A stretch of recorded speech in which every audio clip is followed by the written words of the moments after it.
ہدیہ ختم نہ ہونے پائے گا، کے رشتوں کے طے ہونے پر جی جنت کی حوروں کو موتی دیے جائیں، وہ غریب نہیں، سمجھنے کی بات ہے نا، عقل کی بات ہے، فہم و ادراک کی بات ہے۔ فوراً جبریل اترے، اللہ کے رسول کے پاس آئے، اور یاد رکھنا بھائی جبریل بھولتا نہیں ہے، معصوم فرشتہ ہے نا۔ یہ ہم شیعوں پہ تہمت لگتی ہے، جناب وہ مولا علی کے، شیعہ کہتے ہیں مولا علی کے پاس آنا تھا، بھول کے پیغمبر کے پاس کیا، نہیں، اللہ کے فرشتے بھولتے نہیں ہیں، گھبرا تو نہیں گئے میری بات سے؟ گیا جہاں اسے جانا چاہیے تھا، پیغمبر کے پاس آئے، یا رسول اللہ، لفظوں پہ غور رہے، آپ کے رب نے آپ کے علی کے لیے، لفظوں کی خوبصورتی پہ غور کرنا، آپ کے رب نے آپ کے علی کے لیے آپ کی زہرا کو چن لیا ہے۔ اللہ اکبر، آپ کے رب نے آپ کے علی کے لیے آپ کی زہرا کو چن لیا ہے، جائیے اپنی بیٹی سے پوچھئے آپ کی زہرا کی مرضی کیا ہے؟ دیکھو بھائی کیسے شریعت ڈیولپ ہو رہی ہے، باپ رسول ہے، فیصلہ رسول اور اس کے خدا نے کیا ہے، پوچھا بیٹی سے جا رہا ہے، کیا مقام دیا جا رہا ہے اس عورت کو؟ آج کی دنیا کا غلیظ کلچر آپ کو کہہ رہا ہے میرا جسم میری مرضی، یہ غلاظت ہے، یہ بے ایمانی ہے اسلام کے ساتھ۔ کہتے ہیں اسلام نے عورت کو آزادی نہیں دی ہے، اس سے بڑی آزادی کیا ہے؟ بابا رسول ہے پھر بھی بیٹی سے پوچھ رہا ہے، فیصلہ رب نے کر لیا۔ اس سے بڑی آزادی کیا ہے؟ میں ایک آرٹیکل پڑھ رہا تھا، یہ جو شہزادہ ہے اس کا برطانیہ کا چارلس، کیا نام ہے اس کا، ایک آکسفورڈ کے ایک اسلامی سینٹر میں گیا کسی اسلامی تہوار پر، اس خطاب کے دوران اس نے یہ جملہ کہا، لوگ کہتے ہیں کہ اسلام نے عورت کو آزادی نہیں دی، کہتے ہیں 1400 سال پہلے عورت کو جو عزت والی آزادی محمد نے دی ہے آج تک کوئی معاشرہ کسی عورت کو نہیں دے سکا ہے۔ یاد رکھنا دوستو، قیمتی چیز کو چھپایا جاتا ہے، جس کی قیمت اور وزن ہو نا، آپ گھر میں لوہے کو لا کر بکسے میں نہیں رکھتے، لوہے کو تو کباڑ میں پھینکتے ہیں، آپ سونے کو چھپاتے ہیں، کئی تہوں کے اندر رکھتے ہیں۔ اے میری بہن اور بیٹی غور کرنا، عورت چھپنے کے لیے نہیں ہے، عورت کو اللہ نے مستور بنایا ہے۔ مستور کہتے ہیں جس کو چھپایا جائے ہر غلاظت سے،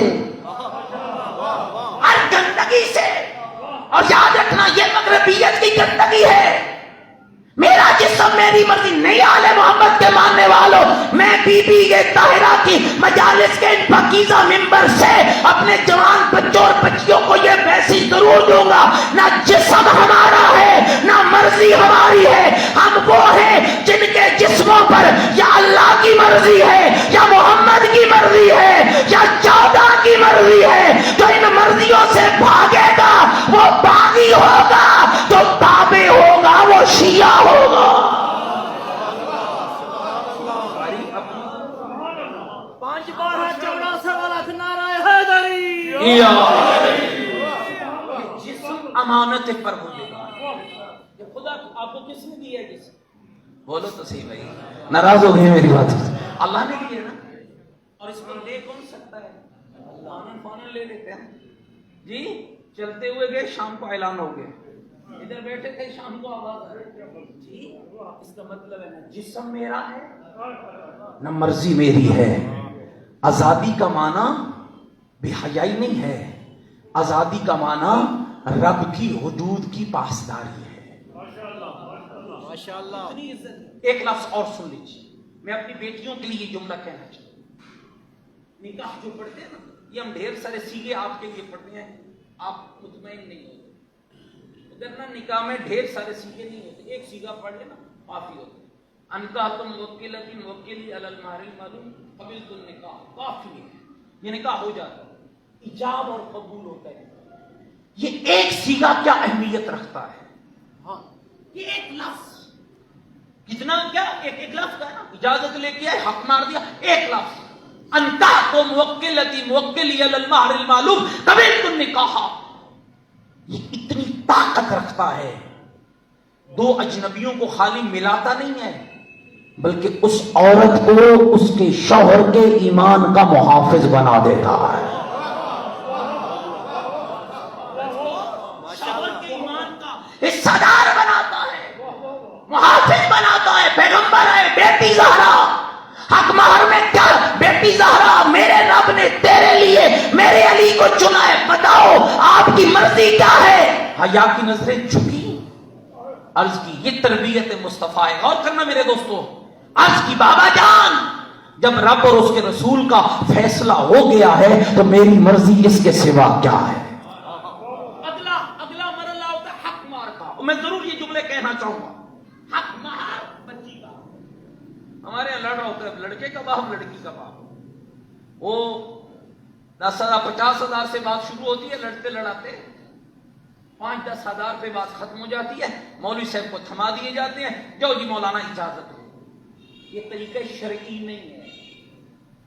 حق مہر کا طے کرنا لڑکی کے باپ کا حق نہیں ہے.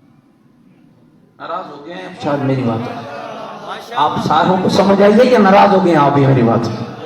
لڑکی کا حق ہے, لڑکی کے باپ کا حق. ایک نکاح میں مجھے جانے کا اتفاق ہوا, حسب معمول جیسے ہماری پاکستان کی روش ایسے ہی ہو رہا تھا.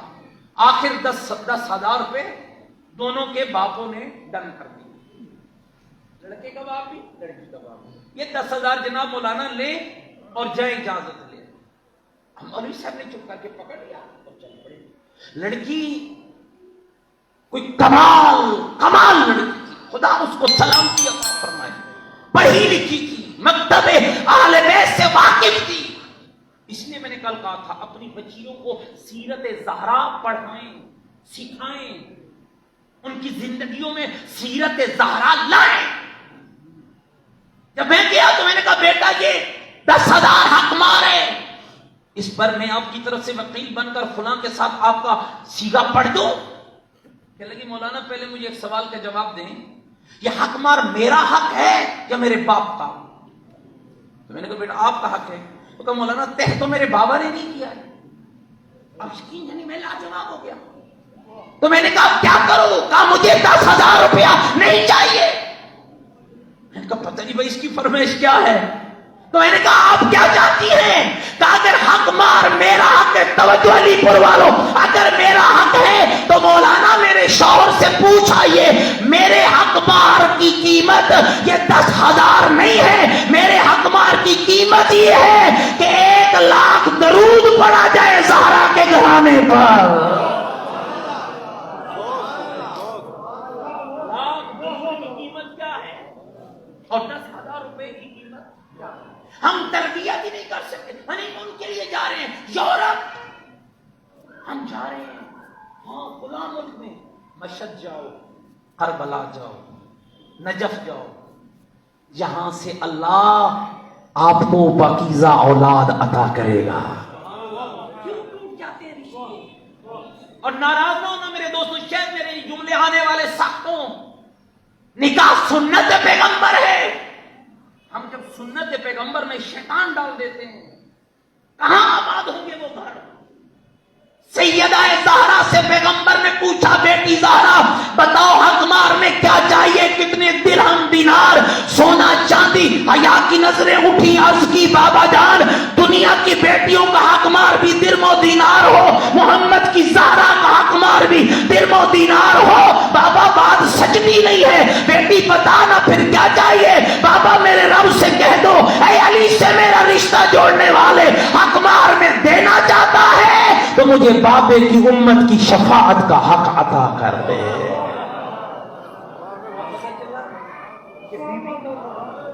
نام کا معیار کیا ہے؟ شفیع روزے جگہ.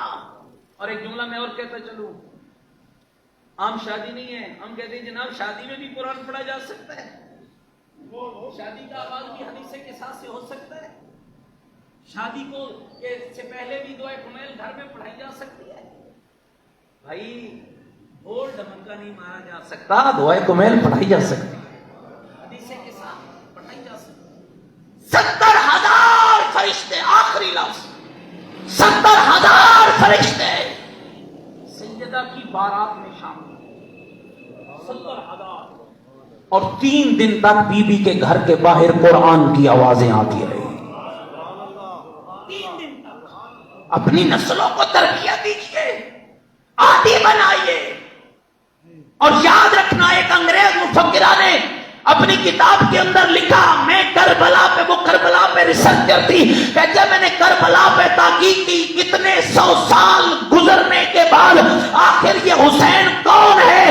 زندہ باد زندہ باد زندہ باد زندہ باد، ہر طرف سے صدا آ رہی ہے۔ کہنے لگی میں نے دونوں بادشاہوں، اس کے نزدیک تو بادشاہ تھے نا، دونوں بادشاہوں کو پڑھا، ایک طرف میں نے حسین کو پڑھا، دوسری طرف میں نے یزید اور یزیدیوں کو پڑھا، پھر میں نے میری تحقیق اس نہج پہ پہنچی، ایک طرف 72 سپاہی ہیں، وہ 72 سجدہ گزار ہیں، وہ دیندار ہیں، وہ قاری قرآن ہیں، وہ عامل قرآن ہیں، 3 دن کے بھوکے بھی ہیں، 3 دن کے پیاسے بھی ہیں، مقابلے میں ہزاروں ہیں، شراب خور ہیں، حرام خور ہیں، دنیا کے اسلحے سے لیس ہیں، جنگ ہوتی ہے، 72 مارے جاتے ہیں، ہزاروں خوشی کے شادیانے بجاتے ہیں، وقت گزرتا گیا، نتیجہ الٹ ہو گیا، مارنے والے مرد آباد اور خون دینے والے زندہ باد۔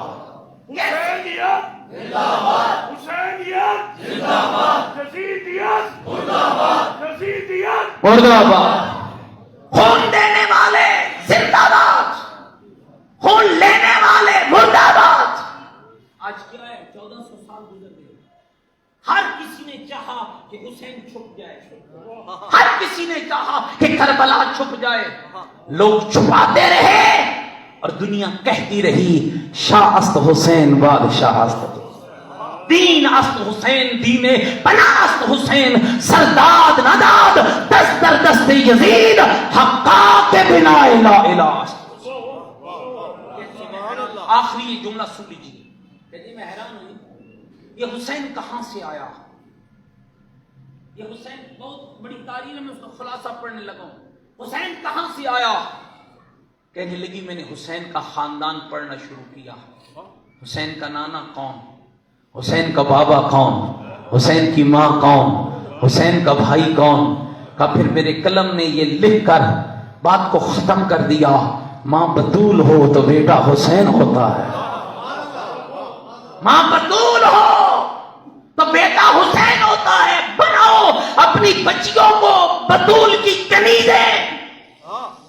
پھر دیکھو ان گودوں میں مہدی کے غلام پیدا ہوتے ہیں یا نہیں ہوتے؟ نسل تیار کیجئے۔ کل بھی میں نے کہا تھا اگر مولا علی کو مالک اشتر چاہیے تھا تو امام زمان کو بھی مالک اشتر چاہیے، اگر مولا علی کو میثم چاہیے تھا تو امام زمان کو بھی ایک میثم چاہیے، اور آپ اچھا ہوگا کہ وہ میثم آپ میں سے، اچھا ہوگا کہ آپ میں سے کوئی وہ مالک اشتر بنے، آپ میں سے کوئی معاون اور مددگار دین خدا بنے، کوئی ایسا بن جائے کہ آپ کا ماتھا چوم کر بھی امام زمان کہہ رہے ہو میں تجھ پر اتنا ہی بھروسہ کرتا ہوں جتنا میرا بابا علی مالک اشتر پر کیا۔ اپنی زندگیوں کو بدلو، اپنے کرداروں کی اصلاح کرو، سب مشکلوں کا حل اطاعت اہل بیت کے اندر ہے، سب مشکلوں کا حل امامت اور ولایت علی حیدر قرار کے اندر ہے۔ اور یاد رکھنا ولایت نعرہ نہیں ہے، ولایت نظام الہی ہے، اللہ کا نظام ولایت ہے، ولایت میں حلال بھی ہے، حرام بھی ہے، اوامر بھی ہیں، نواہی بھی ہیں، کچھ سے بچنا ہے، کچھ کو انجام دینا ہے۔ میرے دوستو بزرگوں، اللہ آپ کی توفیقات خیر میں اضافہ فرمائے۔ آتے ہوئے ایک بھائی نے دعا ذمہ لگائی، خدا انہیں کامیاب اور کامران فرمائے، بی بی طاہرہ کا صدقہ انہیں ان کے الیکشن میں کامیاب فرمائے۔ میرے دوستو بزرگوں، میں اتنا کہتا ہوں، آج یکم جمادی الثانی ہے، 2 دن کی مہمان رہ گئی ہے محمد کی زہرا۔ اللہ آپ کی عبادتوں کو قبول فرمائے،